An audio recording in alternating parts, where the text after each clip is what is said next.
There's two kind of levels in the auditor. There's guideline requirements, and for me, I'd say think of that as like a red flag, stop, extreme caution. You really expect that most of the time people are following the guidelines. The variations to these shouldn't be too common, and where they happen, they should be well justified. That's not to say you shouldn't ever expect to see variations from the requirements. If you've got design flow submitting a model to you, they know their stuff, they know what they're doing, they're going to be pushing the envelope and doing some fancy innovative stuff. I wouldn't be surprised if they're going to be putting forward some variations to the guidelines and saying, actually, we think this system's going to be working like this. As a council, you shouldn't be expecting too many changes, but you should be open that they will sometimes happen and there'll be good justification. As a consultant, you should be trying to stick within the guidelines as much as you can.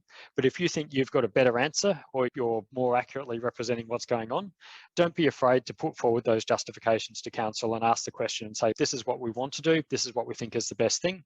Can we agree that's a suitable representation? I think there needs to be that balance of keeping in compliance, but also having some give and take on those things. We've got these internal guidelines where there isn't a hard and fast design guideline, but we've made some recommendations in music modelling guidelines. They are based on best practice, and where possible, you try to stick with those, but I'd be a little more flexible in allowing variations from them. In some cases, there just is no good guidance out there, and we've just had to make a judgment call on what we think is most likely to occur or where we'd raise a flag because things are coming in outside those.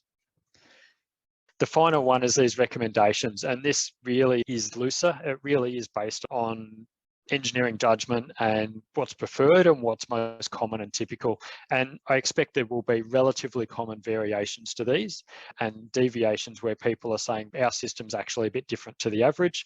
Sometimes these are just intended to flag something that's not absolutely standard. So for example, if you have demands on a rainwater tank that are not zero, these will raise a yellow flag to say there's demands in this model. You need to go and look at them and check that they're okay. We're not saying they're wrong, but you need to go and check that they're okay.